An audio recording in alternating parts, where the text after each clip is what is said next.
Dear students, in the last session we have discussed about the economy which is existed in our country, especially that is known as mixed economy system. So the entire Indian economy is further divided into two sectors. In that first one public sector and second one private sector. Okay. So ನಮ್ಮ ದೇಶದ ಒಂದು ಆರ್ಥಿಕ ವ್ಯವಸ್ಥೆಯನ್ನು ನಾವು mixed economy system ಅಂತ ಹೇಳಿ ಕರೆಯುತ್ತೇವೆ. So ನಮ್ಮ ಇಂಡಿಯನ್ ಇಕಾನಮಿ ಸಿಸ್ಟಮನ್ನು ಪ್ರಮುಖವಾಗಿ ಎರಡು ಭಾಗಗಳಾಗಿ ನಾವು ವಿಂಗಡಣೆ ಮಾಡಬಹುದು. ಮೊದಲನೆಯದು ಪಬ್ಲಿಕ್ ಸೆಕ್ಟರ್, ಎರಡನೆಯದು private sector. So the private sector, further it is divided into like sole proprietorship, partnership, HUF, company, cooperative societies and MNCs. We already discussed about all these type of business organization in the previous chapter, that is chapter number 2, forms of business organization. So private ಸೆಕ್ಟರನ್ನು ಮತ್ತೊಮ್ಮೆ ವಿವಿಧ ವಿಭಾಗಗಳನ್ನಾಗಿ ವಿಂಗಡಿಸಲಾಗಿದೆ. ಅದರಲ್ಲಿ ಮೊದಲನೆಯದು ಸೋಲ್ proprietorship ಅಂದರೆ ಏಕ ವ್ಯಕ್ತಿ ವ್ಯಾಪಾರ ಸಂಸ್ಥೆ, ಎರಡನೆಯದು ಪಾರ್ಟ್ನರ್ಶಿಪ್ ಅಂದರೆ ಪಾಲುಗಾರಿಕಾ ಸಂಸ್ಥೆ, ಮೂರನೆಯದು HUF ಅಂದರೆ ಹಿಂದೂ ಅನ್ಡಿವೈಡೆಡ್ ಫ್ಯಾಮಿಲಿ ಬಿಸ್ನೆಸ್, ನಾಲ್ಕನೆಯದು ಕಂಪನಿ, ಐದನೇದು ಕೋಆಪರೇಟಿವ್ ಸೊಸೈಟೀಸ್ ಅಂದರೆ ಸಹಕಾರಿ ಸಂಘಗಳು, ಕೊನೆಯದಾಗಿ MNC ಅಂದರೆ ಮಲ್ಟಿನ್ಯಾಷನಲ್ ಕಂಪನಿ. ಅದರಲ್ಲಿ ಕಂಪನಿ ಅನ್ನುವಂಥ ಒಂದು ವಿಭಾಗ ಏನಿದೆ ಅದನ್ನು ಮತ್ತೆ ನಾವು ಪಬ್ಲಿಕ್ ಲಿಮಿಟೆಡ್ ಮತ್ತು ಪ್ರೈವೇಟ್ ಲಿಮಿಟೆಡ್ ಎಂಬ ರೀತಿಯಲ್ಲಿ ಎರಡು ರೀತಿಯಾಗಿ ಮತ್ತೊಮ್ಮೆ ವಿಂಗಡಣೆ ಮಾಡಿದ್ದಾರೆ. ಸೊ ಟೋಟಲಿ ನಾವು ಇದರ ಬಗ್ಗೆ ಕಂಪ್ಲೀಟಾಗಿ ಅಧ್ಯಯನವನ್ನು ಮುಗಿಸಿದ್ದೇವೆ. ಸೆಕೆಂಡ್ ಚಾಪ್ಟ್ರಲ್ಲಿ ಇದರ ಬಗ್ಗೆ ನಾವು ವಿವರವಾಗಿ ಕಲಿತಿದ್ದೇವೆ. ಇನ್ನು ಈ ಒಂದು ಚಾಪ್ಟರಲ್ಲಿ ನಾವು ಹೈಲೈಟ್ ಮಾಡಬೇಕಾಗಿರುವಂತಹ ವಿಂಗಡಣೆ ಅದು ಪಬ್ಲಿಕ್ ಸೆಕ್ಟರ್ ಕುರಿತು. ಸೊ ಪಬ್ಲಿಕ್ ಸೆಕ್ಟರನ್ನು ಮತ್ತೆ ಮೂರು ವಿಭಾಗಗಳನ್ನಾಗಿ ವಿಂಗಡಣೆ ಮಾಡಲಾಗಿದೆ. So in this chapter we are going to highlight mainly the information with regarding public sector. The public sector further it is divided into three category. In that first one departmental undertakings, and second one statutory corporation, and third one government companies. So let us discuss all these type of or forms of business organization in detailed manner one by one. So ಈ ಎಲ್ಲದರ ಕುರಿತು ಒಂದೊಂದಾಗಿ ನಾವು ಚರ್ಚೆ ಮಾಡುವ. At first let us discuss about private sector, the meaning of private sector. ನಾವು private sectors are the enterprises. So these are the type of organisation which are fully owned and controlled as well as managed by private people. If the management as well as the controlling activity as well as the ownership, if these three aspects are lies in the hands of private people, then we can call such type of business organization as private sector. So ಒಂದು ಸಂಸ್ಥೆಯ ownership ಅಂದರೆ ಮಾಲಕತ್ವ, control ಅಂದರೆ ನಿಯಂತ್ರಣ, management ಅಂದರೆ ನಿರ್ವಹಣೆ, ಇದು ಮೂರು ಕೂಡ ಒಂದು ಖಾಸಗಿ ವ್ಯಕ್ತಿಗಳ ಕೈಯಲ್ಲಿ ಇದ್ದಾಗ ಅಂತಹ ಸಂಸ್ಥೆಗಳನ್ನು ನಾವು ಪ್ರೈವೇಟ್ ಸೆಕ್ಟರ್ ಅಂತ ಹೇಳಿ ಕರಿಬಹುದು, ಅಂದರೆ ಖಾಸಗಿ ವಲಯ ಅಂತ ಹೇಳಿ ಕರೆಯಬಹುದು. ಎಸ್ ವಿದ್ಯಾರ್ಥಿಗಳೇ, ownership, management as well as control, if it is lies in the hands of private people, then we can call such sector of business as private sector. ನಾವು ಇನ್ ಇಂಡಿಯಾ, ನಮ್ಮ ದೇಶದಲ್ಲಿ the private sector it got the freedom to operate its business activities, especially after the Indian reform 1991, especially the reforms in trade. ಅಂದರೆ ನಮ್ಮ ದೇಶದಲ್ಲಿ trade ಕುರಿತ ಹಾಗೆ, ವ್ಯಾಪಾರಕ್ಕೆ ಕುರಿತ ಹಾಗೆ ಒಂದು ಬದಲಾವಣೆ, ಒಂದು ರಿಫಾರ್ಮ್ ನಡೆಯುತ್ತೆ. ಅದು 1991ರಲ್ಲಿ. ಈ ಒಂದು ರಿಫಾರ್ಮ್ ಆದ ನಂತರವೇ ನಮ್ಮ ದೇಶದಲ್ಲಿ ಪ್ರೈವೇಟ್ ಸೆಕ್ಟರ್ಗಳಿಗೆ ಒಂದು ಫ್ರೀಡಮ್ ಆಫ್ ಆಪರೇಷನ್ ಸಿಗುವಂಥದ್ದು. ಓಕೆ, ಅಂದರೆ ಅವರ ಕೆಲಸ ಕಾರ್ಯಗಳ ನಿರ್ವಹಣೆಯಲ್ಲಿ ಯಾವುದೇ ಅಡೆತಡೆ ಇಲ್ಲದೆ ಅವರಿಗೆ ಅವರ ಕೆಲಸವನ್ನು ನಿರ್ವಹಿಸಲು ಹೆಚ್ಚಿನ ಅವಕಾಶ ಸಿಕ್ಕಿರುವಂಥದ್ದು 1991ರ ನಂತರ. ಇವಾಗ ಪ್ರೈವೇಟ್ ಸೆಕ್ಟರ್ಗೆ ಉದಾಹರಣೆಗಳನ್ನು ಕೊಡಬಹುದಾ ಅಂತ ಕೇಳಿದ್ರೆ, ಇವಾಗಷ್ಟೇ ನಾವು ಡಿಸ್ಕಷನ್ ಮಾಡಿದ್ದೀವಿ. Like soul proprietorship, partnership type of business ಇರಬಹುದು, ಅಥವಾ HUF ಅಂದರೆ Hindu undivided family type of business ಇರಬಹುದು. ಅದೇ ಥರ ಕೋಆಪರೇಟಿವ್ ಸೊಸೈಟಿ ಅಂದರೆ ಸಹಕಾರಿ ಸಂಘಗಳು ಇರಬಹುದು. ಆ್ಯಂಡ್ ಜಾಯಿಂಟ್ ಸ್ಟಾಕ್ ಕಂಪನಿ ಅಂದರೆ ಕೂಡು ಬಂಡವಾಳ ಸಂಸ್ಥೆಗಳು. ಸೊ ಇವುಗಳನ್ನು ನಾವು ಪ್ರೈವೇಟ್ ಸೆಕ್ಟರ್ಗೆ ಉದಾಹರಣೆಯಾಗಿ ಕೊಡಬಹುದು. So these are the examples for private sector.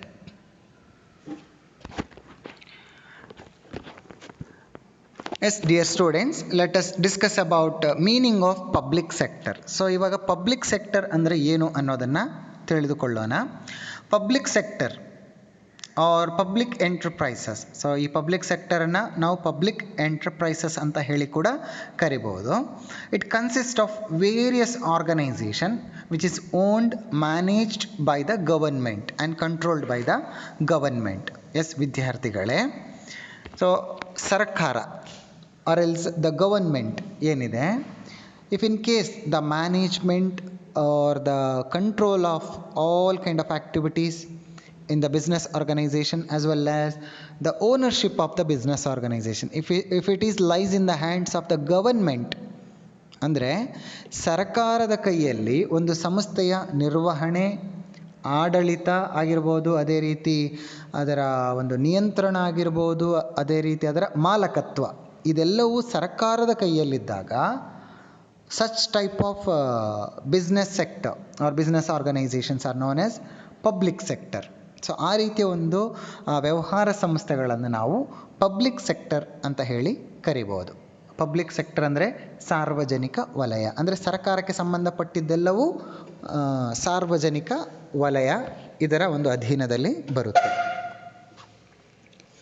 Now these type of organization, it may be either partly or wholly owned by the central or state government.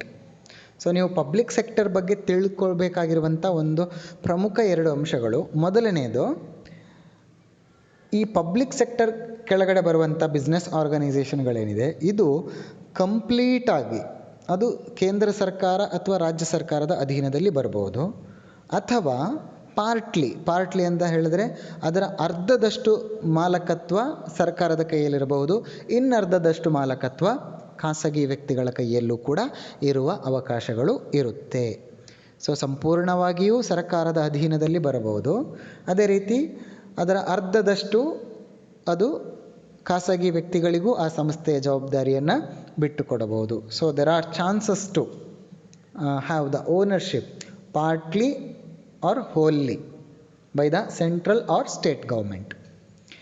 One more thing, ಇನ್ನೊಂದು ವಿಚಾರ ನೀವು public sector ಬಗ್ಗೆ ತಿಳಿದುಕೊಳ್ಳಬೇಕಾಗಿರುವಂಥದ್ದು, these enterprises are established mainly to provide services to the public.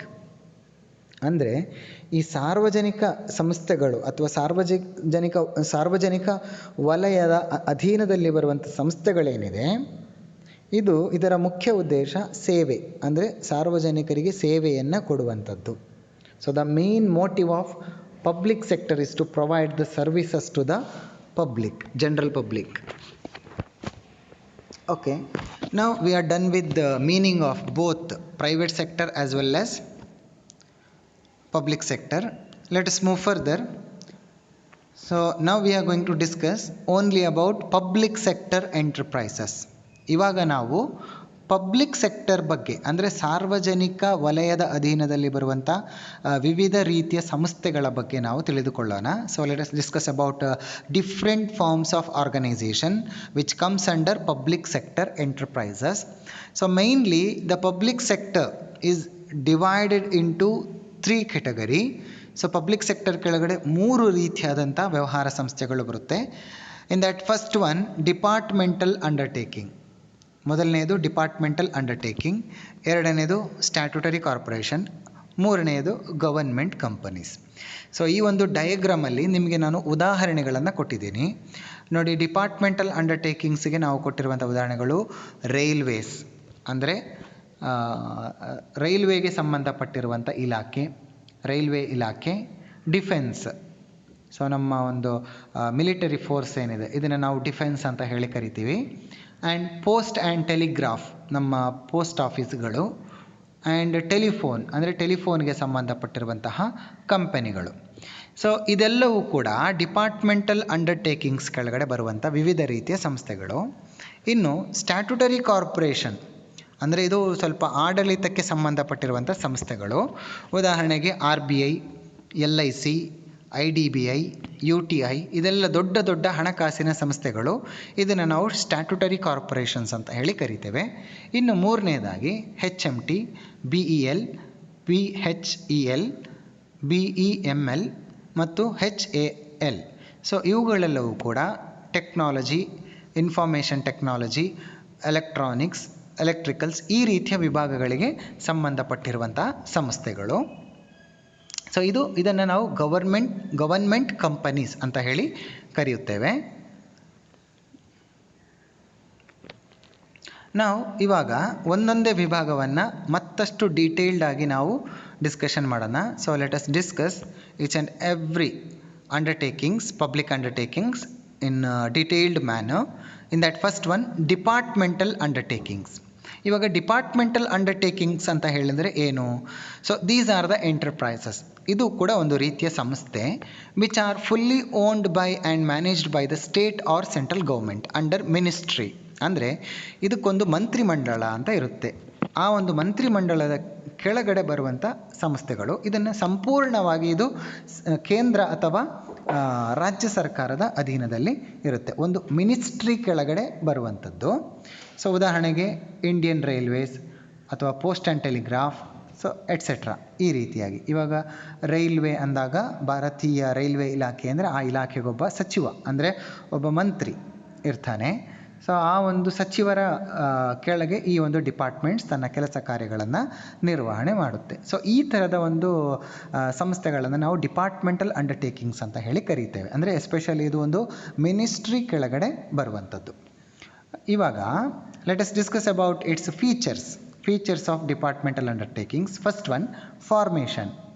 ಅಂದರೆ ಈ ಒಂದು ರೀತಿಯ ಸಂಸ್ಥೆಯನ್ನು ಯಾವ ರೀತಿ ಎಸ್ಟಾಬ್ಲಿಷ್ ಮಾಡ್ತಾರೆ? It is established as department of ministry or extension of the ministry. ಅಂದರೆ ಇದನ್ನು ನಾವು ಒಂದು ಸಚಿವಾಲಯ ಅಂತ ಹೇಳಿ ಕರಿಬಹುದು. ಒಂದು ಸಚಿವರ ಕೆಳಗಡೆ ಇದನ್ನು ಸಂಪೂರ್ಣವಾಗಿ ಇದರ ಜವಾಬ್ದಾರಿ ಇರುತ್ತೆ. ಇದನ್ನು ಒಂದು ಮಿನಿಸ್ಟ್ರಿಯ ಅಂಗ ಅಂತ ಹೇಳಿ ನಾವು ಕರಿಬೋದು. Second one, control. The administration of these undertakings is under the control of concerned minister or Indian administrative service officers and civil servants. So departmental undertakings ಅನ್ನು ಕಂಟ್ರೋಲ್ ಮಾಡುವಂಥವರು ಯಾರು?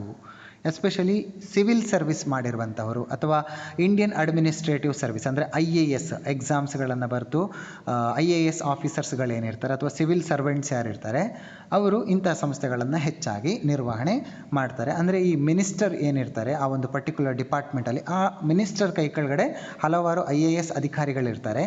ಆ IAS ಅಧಿಕಾರಿಗಳ ಮುಖಾಂತರ ಈ ಒಂದು ಸಂಸ್ಥೆಯನ್ನು ನಿಯಂತ್ರಣ ಮಾಡಲಾಗುತ್ತೆ. So they are going to control this type of business organization with the help of Indian administrative service officers or civil servants. Okay, especially IAS officers. Third one, capital. So ಈ ಒಂದು ಸಂಸ್ಥೆಗೆ ಬಂಡವಾಳ, ಹಣದ ಮೂಲ ಎಲ್ಲಿಂದ ಬರುತ್ತೆ? ಹಣ ಎಲ್ಲಿಂದ ಬರುತ್ತೆ? The capital is provided by the government. So ಮುಖ್ಯವಾಗಿ ಈ ಥರದ ಸಂಸ್ಥೆಗಳಿಗೆ ಹಣ ಬರುವಂಥದ್ದು ಸರ್ಕಾರದಿಂದ, ಎಸ್ಪೆಷಲಿ ಗೌರ್ಮೆಂಟ್ ಬಜೆಟಿಂದ. ಅಂದರೆ ಗವರ್ಮೆಂಟ್ ಬಜೆಟಲ್ಲಿ ಒಂದು ಇಷ್ಟು ವರ್ಷಕ್ಕೆ ಇಷ್ಟು ಅಂತ ಹೇಳಿ ಒಂದು ಅಮೌಂಟನ್ನು ಬಜೆಟಲ್ಲಿ ಮಂಡನೆ ಮಾಡಬೇಕಾದ್ರೆ ಪಾರ್ಲಿಮೆಂಟಲ್ಲಿ ಒಂದು ಡಿಪಾರ್ಟ್ಮೆಂಟ್ಗೆ ಇಷ್ಟು ಅಂತ ಅಮೌಂಟನ್ನು ಅವರು ಬಿಡುಗಡೆ ಮಾಡ್ತಾರೆ.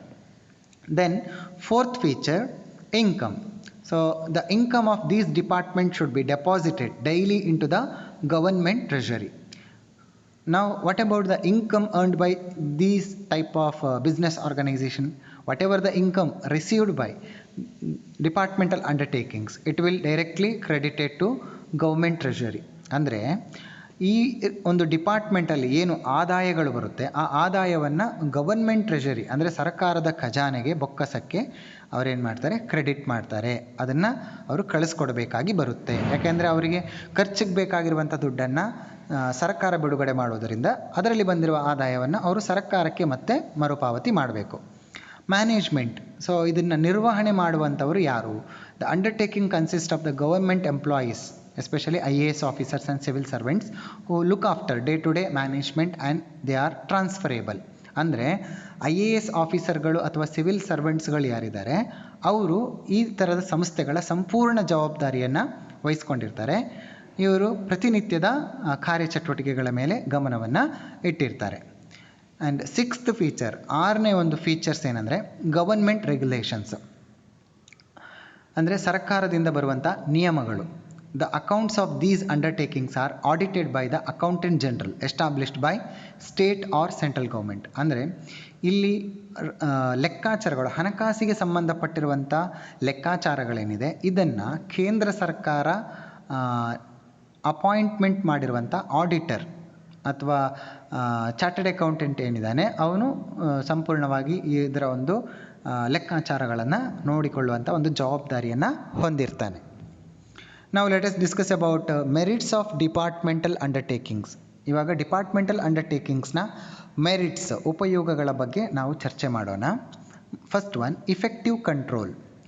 It facilitate the parliament to exercise effective control over their operations. ಅಂದರೆ ಪಾರ್ಲಿಮೆಂಟಿಗೆ ಈ ಥರದ ಒಂದು ಸಂಸ್ಥೆ ಮೇಲೆ ಸಂಪೂರ್ಣವಾಗಿ ನಿಯಂತ್ರಣ ಇರುತ್ತೆ. ಸೊ ಪಾರ್ಲಿಮೆಂಟಲ್ಲಿ ಏನು ಒಂದು ಡಿಸ್ಕಷನ್ ನಡೆಯುತ್ತೆ ಅದರ ಪ್ರಕಾರನೇ ಈ ಡಿಪಾರ್ಟ್ಮೆಂಟ್ ವರ್ಕ್ ಮಾಡುತ್ತೆ. Second one, accountability. ಅಕೌಂಟೆಬಿಲಿಟಿ ಅಂತ ಹೇಳಿದ್ರೆ ಅವರ ಒಂದು ಜವಾಬ್ದಾರಿಯ ಬಗ್ಗೆ ಮಾತಾಡ್ತಿರುವಂಥದ್ದು. They ensure high degree of public accountability answerable to public. ಈ ಥರದ ಡಿಪಾರ್ಟ್ಮೆಂಟ್ಗಳು ಸಾರ್ವಜನಿಕರಿಗೆ ಅಕೌಂಟೇಬಲ್ ಆಗಿರುತ್ತೆ. They are answerable. ಅವರು ಸಾರ್ವಜನಿಕರ ಪ್ರಶ್ನೆಗಳಿಗೆ ಉತ್ತರಿಸಬೇಕಾಗಿ ಬರುತ್ತೆ. ಏನಾದರೂ ಹೆಚ್ಚು ಕಮ್ಮಿ ಆದಾಗ ಆ ಒಂದು ಡಿಪಾರ್ಟ್ಮೆಂಟ್ ಅವರು ಸಾರ್ವಜನಿಕರಿಗೆ ಅದಕ್ಕೆ ಸರಿಯಾದ ಉತ್ತರವನ್ನು ಕೊಡಬೇಕು. ಅಂದರೆ ಅಲ್ಲಿ ಕಂಪ್ಲೀಟ್ ಟ್ರಾನ್ಸ್ಫರಬಿಲಿಟಿ ಇರಬೇಕಾಗಿ ಬರುತ್ತೆ. ಯಾವುದೇ ಒಂದು ಮಾಹಿತಿಯನ್ನು ಅವರು ಮುಚ್ಚುಮರೆ ಮಾಡುವ ಹಾಗೆ ಇರುವುದಿಲ್ಲ. Source of income. So departmental ಅಂಡರ್ಟೇಕಿಂಗ್ಸಿಗೆ ನಾವು ಮೊದಲೇ ಡಿಸ್ಕಷನ್ ಮಾಡಿರುವ ಹಾಗೆ main source of income that is from government, that is especially from government treasury. ಅಂದರೆ ಸರ್ಕಾರದ ಬೊಕ್ಕಸದಿಂದ ಈ ಒಂದು ಸಂಸ್ಥೆಗೆ ದುಡ್ಡು ಬರುತ್ತೆ ಮತ್ತು ಇವರಿಗೆ ಬಂದಿರುವಂಥ ಇನ್ಕಮನ್ನು ಅವರು ಮತ್ತೆ ಸರ್ಕಾರದ ಬೊಕ್ಕಸಕ್ಕೆ ಏನು ಮಾಡಬೇಕು, ಅದನ್ನು ಕ್ರೆಡಿಟ್ ಮಾಡಬೇಕಾಗಿ ಬರುತ್ತೆ. Fourth one, ensures national security. So departmental undertakings is highly secured as it is under the direct control of the ministry. So ಈ ಒಂದು ಸಂಸ್ಥೆಯಲ್ಲಿ ಯಾವುದೇ ರೀತಿಯಾದಂಥ ಅವ್ಯವಹಾರಗಳು ನಡೆಯೋದು ತೀರಾ ಕಡಿಮೆ. ಯಾಕೆಂದರೆ ಅದು ನೇರವಾಗಿ ಒಂದು ಮಂತ್ರಿಮಂಡಲದ ಕೈ ಕೆಳಗಡೆ ಕೆಲಸ ಮಾಡುವಂಥದ್ದು, ಒಂದು ಮಿನಿಸ್ಟ್ರಿಯ ಕೆಳಗಡೆ ಕೆಲಸವನ್ನು ಮಾಡುವಂಥದ್ದು. ಸೊ ಅಲ್ಲಿ ಸೆಕ್ಯೂರಿಟಿ ಇರುತ್ತೆ, ನ್ಯಾಷನಲ್ ಸೆಕ್ಯೂರಿಟಿ ಇರುತ್ತೆ.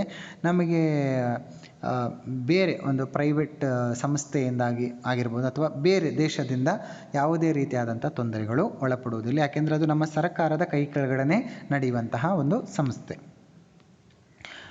ನಾವು let us discuss about demerits of departmental undertakings. ಇವಾಗ ನಾವು ಡಿಮೆರಿಟ್ಸ್ಗಳ ಬಗ್ಗೆ ಡಿಸ್ಕಷನ್ ಮಾಡುವ. ಅಂದರೆ ಅದರ ಒಂದು ಕುಂದುಕೊರತೆಗಳು. ಮೊದಲನೆಯದಾಗಿ ರಿಜಿಡಿಟಿ, ಕೆನಾಟ್ ಬಿ ಚೇಂಜ್ಡ್. ಅಂದರೆ departmental undertakings fail to provide flexibility which is essential for the smooth operation of the business. So departmental undertakings ಏನಿದೆ ಅವರು ತಮ್ಮ ಕೆಲಸ ಕಾರ್ಯಗಳಲ್ಲಿ ಫ್ಲೆಕ್ಸಿಬಲ್ ಆಗಿರುವುದಕ್ಕೆ ಸಾಧ್ಯ ಇಲ್ಲ. ಅಂದರೆ ಅಷ್ಟೊಂದು ಲಿಬರಲ್ ಆಗಿ ಅವರು ಕೆಲಸ ಮಾಡುವುದಕ್ಕೆ ಸಾಧ್ಯ ಇರೋದಿಲ್ಲ. ಅವರು ಸರ್ಕಾರದಿಂದ ಬರುವಂಥ ಪ್ರತಿಯೊಂದು ನಿಯಮಾವಳಿಗಳನ್ನು ಕೂಡ ಅವರು ಪಾಲನೆ ಮಾಡಬೇಕಾಗಿ ಬರುತ್ತೆ. ಸೊ ಅಲ್ಲಿ ಫ್ಲೆಕ್ಸಿಬಿಲಿಟಿ ಇರೋದಿಲ್ಲ, ತುಂಬ ವರ್ಕ್ ಕಾಂಪ್ಲೆಕ್ಸಿಟಿ ತುಂಬ ಜಾಸ್ತಿ ಇರುತ್ತೆ. ಸೊ ದ್ಯಾಟ್ ಸಂಸ್ಥೆಯು ಸ್ಮೂತಾಗಿ ಫಂಕ್ಷನ್ ಆಗೋದು ತೀರಾ ಕಡಿಮೆ. ಸೆಕೆಂಡ್ ಒನ್, ಡಿಲೇ ಇನ್ ಡಿಸಿಷನ್ ಮೇಕಿಂಗ್. ಸೊ ಈ ಒಂದು ಡಿಪಾರ್ಟ್ಮೆಂಟಲ್ಲಿ ಯಾರೂ ಕೂಡ ಸಡನ್ ಡಿಸಿಷನನ್ನು ತಗೊಳ್ಳುವ ಹಾಗೆ ಇಲ್ಲ. The employees or the head of the department are not allowed to take the decision without the approval of the ministry concerned. ಅಂದರೆ ಆ ಒಂದು ಸಂಸ್ಥೆಯನ್ನು ನೋಡಿಕೊಳ್ಳುವಂಥ ಸಚಿವ ಅಥವಾ ಮಂತ್ರಿ ಯಾರಿರ್ತಾರೆ ಅವರು ಅವರ ಒಂದು ಅನುಮತಿ ಇಲ್ಲದೆ ಯಾವುದೇ ಒಂದು ಡಿಸಿಷನನ್ನು ಇಲ್ಲಿ ತಗೊಳ್ಳೋದಿಲ್ಲ. So this lead to delay in the decision making. ಅಂದರೆ ಇದರಿಂದಾಗಿ ಏನಾಗ್ಬೋದು, ನಿರ್ಧಾರಗಳನ್ನು ಕೈಗೊಳ್ಳಬೇಕಾದ್ರೆ ತಡ ಆಗ್ಬೋದು. Third one, delay in operations. There is red tapism, ಅಂದರೆ ಅಫಿಷಿಯಲ್ ಡಿಲೇ ಅಂತ ಹೇಳಿ ಕರಿತೀವಿ. ಈ ಅಫಿಷಿಯಲ್ ಡಿಲೇಯನ್ನು ನಾವು ರೆಡ್ ಟ್ಯಾಪಿಸಮ್ ಅಂತ ಹೇಳಿ ಕರೆಯುತ್ತೇವೆ. In day to day operations and no actions can be taken unless it goes through the proper channel of authority. ಅಂದರೆ ಯಾವುದೇ ಒಂದು ಕೆಲಸ ಕಾರ್ಯಗಳಾಗಲಿ ಅದು ಎಲ್ಲವೂ ಕೂಡ ಒಂದು ಆರ್ಡರ್ ಪ್ರಕಾರನೇ ಹೋಗಬೇಕಾಗಿ ಬರುತ್ತೆ. ಯಾವುದೇ ಒಂದು ಕೆಲಸವನ್ನು ಯಾರೂ ಕೂಡ ಮುತುವರ್ಜಿ ವಹಿಸಿ ಬೇಗ ಮುಗಿಸುವ ಹಾಗೆ ಇರುವುದಿಲ್ಲ. ಎಲ್ಲವೂ ಕೂಡ ಒಂದು ಕ್ರಾನಲಾಜಿಕಲ್ ಆರ್ಡರ್ ಪ್ರಕಾರನೇ ನಡೆಯುತ್ತೆ. ಒಂದು ಅಫಿಷಿಯಲ್ ಡಿಲೇ, ಅದನ್ನು ನಾವು ರೆಡ್ ಟ್ಯಾಪಿಸಮ್ ಅಥವಾ ಅಫಿಷಿಯಲ್ ಡಿಲೇ ಅಂತ ಹೇಳಿ ಕರೀತೀವಿ. ಅಂದರೆ ಇದು ಪ್ರತಿನಿತ್ಯದ ಕಾರ್ಯಚಟುವಟಿಕೆಗಳಿಗೆ ಸಂಬಂಧಪಟ್ಟ ಹಾಗೆ. ಓಕೆ, ಅಲ್ಲಿ ಒಬ್ಬರ ಕೆಲಸ ಮುಗಿದ ತಕ್ಷಣವೇ ಇನ್ನೊಬ್ಬರು ಕೆಲಸ ಮಾಡಬೇಕಾಗಿ ಬರುತ್ತೆ. ಸೊ ಇದರಿಂದಾಗಿ ಕೆಲಸ ಕಾರ್ಯಗಳು ತೀರಾ ತಡವಾಗಿ ಮುಗಿಯುವ ಅವಕಾಶಗಳು ಹೆಚ್ಚು. Fourth one, political interference. There is lot of political interference from the ministry. ಅಂದರೆ ಕೆಲವೊಂದು ಕೆಲಸ ಕಾರ್ಯಗಳಲ್ಲಿ ರಾಜಕೀಯ ಪ್ರಭಾವಗಳು ಹೆಚ್ಚು. ಅಂದರೆ ಅವರು ಪೊಲಿಟಿಕಲಿ ಇನ್ಫ್ಲೂಯೆನ್ಸ್ ಮಾಡ್ಬೋದು, ಇಂಟರ್ಫಿಯರ್ ಆಗ್ಬೋದು, ಯಾವುದಾದ್ರೂ ಒಂದು ಕೆಲಸಕ್ಕೆ ಅಡ್ಡಿಯನ್ನು ಉಂಟು ಮಾಡಬಹುದು. ತಮ್ಮ ಸ್ವಾರ್ಥಕ್ಕೋಸ್ಕರ ಅವರು ಸರ್ಕಾರದ ಕೆಲಸ ಕಾರ್ಯಗಳನ್ನು ನಿಯಂತ್ರಣ ಮಾಡುವ ಅವಕಾಶಗಳು ಕೂಡ ಇರುತ್ತೆ. So they are usually insensitive to the consumer needs and do not provide adequate services to them. So ಇದರಿಂದಾಗಿ ಗ್ರಾಹಕರಿಗೆ ಸರಿಯಾದ ಸೇವೆಯು ಒದಗದೇ ಇರಬಹುದು. ಇದೆಲ್ಲವೂ ಕೂಡ ಡಿಪಾರ್ಟ್ಮೆಂಟಲ್ ಅಂಡರ್ಟೇಕಿಂಗ್ಸ್ನ ಕುರಿತಾಗಿ ಅದರ ಒಂದು meaning, merits, demerits as well as features. So I think this much is enough for today's session. Yes, dear students, I'm gonna wind up the session. Thank you.